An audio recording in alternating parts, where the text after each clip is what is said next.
नमस्कार मंडळी, स्वागत आहे तुमचं मराठी यूट्यूब चॅनलमध्ये. स्वामींच्या कृपेने तुमचा दिवस आनंदात जाऊ हीच मी स्वामींच्या चरणी प्रार्थना करते आणि आजच्या नवीन व्हिडिओला सुरुवात करूया. हिंदू धर्मामध्ये अमावस्या ही जी तिथी आहे, या तिथीला अत्यंत महत्त्वाचं स्थान दिलेलं आहे. या दिवशी पितरांच्या शांतीसाठी तर्पण आणि पिंडदान करत असतात. श्राद्ध सुद्धा केले जात असतात व पवित्र नदीमध्ये स्नान करून, गंगेमध्ये स्नान करून आपले जे शरीर आहे ते शुद्ध करण्याला अत्यंत महत्त्व दिले जाते. व या दिवशी दानधर्म केला तर आपल्याला पुण्य प्राप्त करून मिळत असते. हिंदू धर्मामध्ये असं म्हटलं गेलेलं आहे की हिंदू कालनिर्णयानुसार वैशाख चैत्र अमावस्येच्या दिवशी ही जी तिथी आहे ही 7 मेला 11:41 सुरुवात होणार आहे व 8 मे या दिवशी सकाळी 8:51 याची समाप्ती होणार आहे. असा परिस्थितीमध्ये उदय तिथीनुसार काही ठिकाणी ही जी अमावस्या आहे ही 8 मे रोजी साजरी करण्यात येते. पौराणिक शास्त्रानुसार असं म्हटलं गेलेलं आहे, वैशाख अमावस्या या दिवशी दानधर्म केल्याने, त्याचं शाश्वत केल्याने पुण्य प्राप्त होत असते. व या दिवशी भगवान श्रीहरी विष्णू यांची विधिवत पूजा केल्याने भगवान श्रीहरी विष्णू आपल्यावर प्रसन्न होत असतात व आपल्याला ते मोक्ष प्राप्त करून देत असतात. तर पहा, या दिवशी पिंपळाच्या झाडामध्ये भगवान विष्णू व 33 कोटी देवांचा वास असतो. असं म्हटलं जातं की या दिवशी पिंपळाच्या झाडाला जल, कच्चे दूध, साखर, गुलाबाची फुले अर्पण न केल्यामुळे आशीर्वाद देत असतात. म्हणून या दिवशी पिंपळाच्या झाडाची आवर्जून पूजा करावी. म्हणून या दिवशी काही चुका ह्या तुम्हाला चुकूनही करायच्या नाही.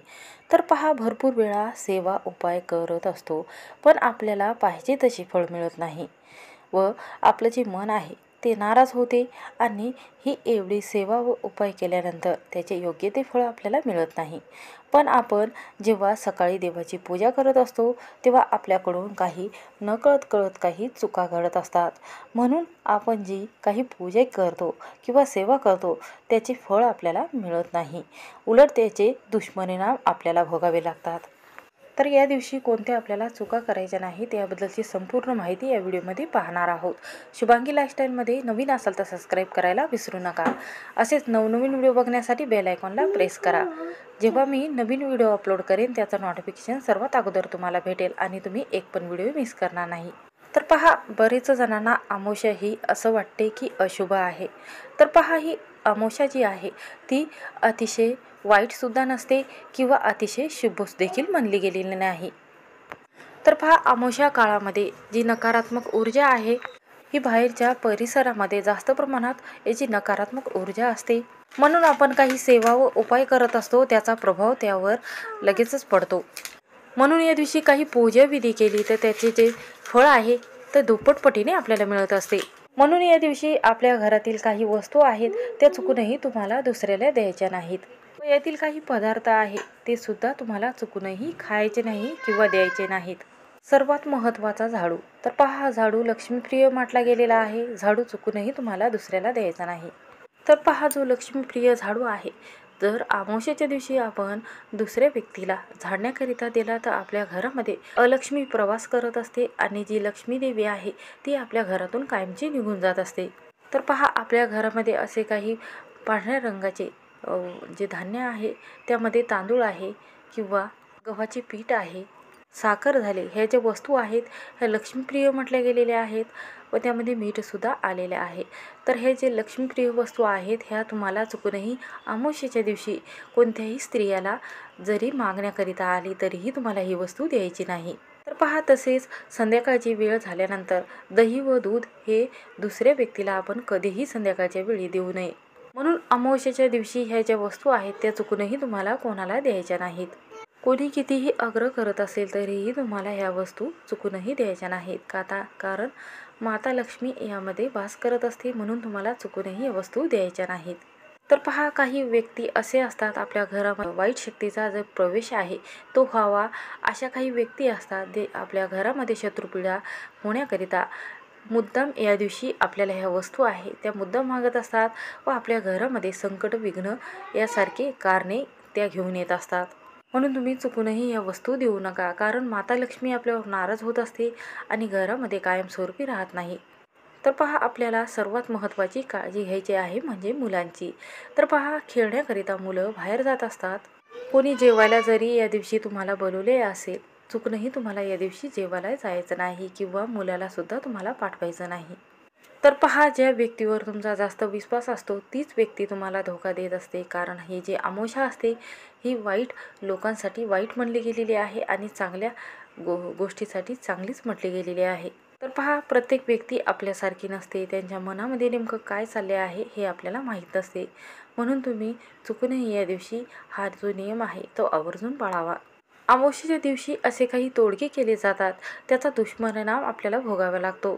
तर पहा, या दिवशी तुम्हाला चुकूनही कोणी जी खीर आहे किंवा जो पांढऱ्या रंगाची मिठाई आहे किंवा एखादे खीर असेल घरी केलेली, तीही सुद्धा तुम्हाला या अमावस्येच्या दिवशी खायची नाही. जर आपण चुकूनही ह्या ज्या वस्तू आहेत त्या जर या दिवशी खाल्ल्या अमावस्येच्या दिवशी, तर आपल्याला याचा दुष्परिणाम भोगावा लागतो. तर पहा, काही आपले परिवार आहेत, नातेवाईक आहेत, ते लहान मुलाला असा काही पदार्थ देत असतात. त्यानंतर मुलाला तब्येत बिघडायला लागते, मुलाची तब्येत बिघडायला लागते व त्याला दुष्परिणाम भोगावे लागतात व मुलाची नोकरीमध्ये व्यवसायामध्ये प्रगती होत नाही. आणि सर्वात महत्त्वाचं म्हणजे तर पहा, या दिवशी आपल्याला चुकूनही ह्या ज्या भाज्या आहेत त्या भाज्या आपल्याला घरामध्ये बनवायच्या नाहीत. मांस मच्छी हे तर आपण घरामध्ये बनवतच नाही. मांस मच्छी हे जे पदार्थ आहे हे नक्की टाळावेत. पण काही अशा ज्या भाज्या आहेत त्या अमावस्येच्या दिवशी चुकूनही तुम्ही खाऊ नका. तर पहा, हे ज्या भाज्या आहे ह्या जर चुकूनही आपण जर आपल्या घरामध्ये बनवल्या तर त्याचा दुष्परिणाम आपल्याला वर्षानुवर्ष हा भोगावा लागतो. आणि त्यानंतर माता लक्ष्मी आपल्यावर नाराज होत असते, आपल्या घरामध्ये पैसा टिकत नाही, अखंड स्वरूपात आपल्या घरामध्ये वास्तव्य राहत नाही व घरामध्ये नकारात्मक ऊर्जा संचार करत असते. घराची मुलाची भरभरून प्रगती होत नाही. तर पहा, सर्वात महत्त्वाची भाजी म्हणजे ते पहा वांग. तर पहा, वांग हे एकादशीच्या दुसऱ्या दिवशी खाल्ले जात नाही. कारण हे जे वांग आहे हे मांसाहारी पदार्थामध्ये मोडलं जाते. म्हणून तुम्ही चुकूनही या अमावस्येच्या दिवशी वांगची भाजी चुकूनही बनवू नका किंवा खाऊसुद्धा नका. यापुढे कोणतीही जी अमावस्या आहे ती जरी आली तरीही तुम्हाला ही जी वांग्याची भाजी आहे घरामध्ये चुकूनही बनवू नका. व दुसरी भाजी आहे तर पहा, जमिनीखाली अशा भरपूर भाज्या येत असतात. तर या दिवशी जमिनीखाली आलेल्या मुळा असेल, गाजर असेल, दुसरी एखादी अशाच पद्धतीची जर भाजी असेल तर ती चुकूनही तुम्हाला या दिवशी खायची नाही. तर पहा, जमिनीमध्ये ज्या भाज्या येत असतात त्या भाज्या ज्या आहेत त्या चुकूनही तुम्हाला घरामध्ये आणायच्या नाहीत. तर पहा, तुम्ही ही जी भाजी आहे ही दुसऱ्या दिवशी बनवून खाऊ शकता. तर पहा, अमावस्या ही 7 व 8 तारखेला आहे. या दोन्ही दिवशी तुम्हाला चुकूनही ह्या भाज्या खायच्या नाहीत. पहा, तुमच्या घरातील लहान मुलाने खूप आग्रह केला असेल की गाजरचा हलवा खाण्याकरिता, तरीही तुम्हाला हा हलवा बनवायचा नाही. ह्या ज्या भाज्या आहे त्या सकाळी तुम्हाला बनवायच्या नाही किंवा संध्याकाळच्या वेळेसुद्धा बनवायच्या नाही. आणि सर्वात महत्त्वाचं म्हणजे काळ्या रंगाचे कपडे चुकूनही तुम्हाला घालायचे नाही. कारण जर आपण काळ्या रंगाचे कपडे घातले तर नकारात्मक ऊर्जा आपल्या शरीरामध्ये संचारत असते व वाईट शक्तीचा व आपल्याला विघ्न संकटाचा सामना करावा लागतो. जर आपण काळ्या रंगाचे जे वस्त्र आहे ते परिधान करून गेल्यानंतर बाहेर आपल्याला जी नकारात्मक ऊर्जा आहे ती लागत असते आणि आपल्या जीवनामध्ये ती संचार करत असते. आपण बाहेर गेल्यानंतर जी नकारात्मक ऊर्जा आहे ती आपल्याकडे संचार करत असते. म्हणून तुम्हाला चुकूनही काळ्या रंगाचे कपडे घालायचे नाहीत. तर पहा, चुकूनही कोणत्या देवाची पूजा करायची असेल किंवा विधी पूजा करायची असेल तर त्या दिवशी तुम्ही चुकूनही जे काळा रंग आहे तो वर्ज्य करावा. कारण कोणत्याही पूजेमध्ये काळा रंग घालू नये व त्या पूजेचं पूर्ण फळ तुम्हाला मिळत नाही, उलट तुम्हाला दुष्परिणाम भोगावे लागतात. या दिवशी केस आहे ते सुद्धा कापायचे. तर या दिवशी तुम्हाला चुकूनही केस कापायचे नाही किंवा दाढी करायची नाही. चुकूनही जे नखे आहेत ते सुद्धा कापायचे नाहीत.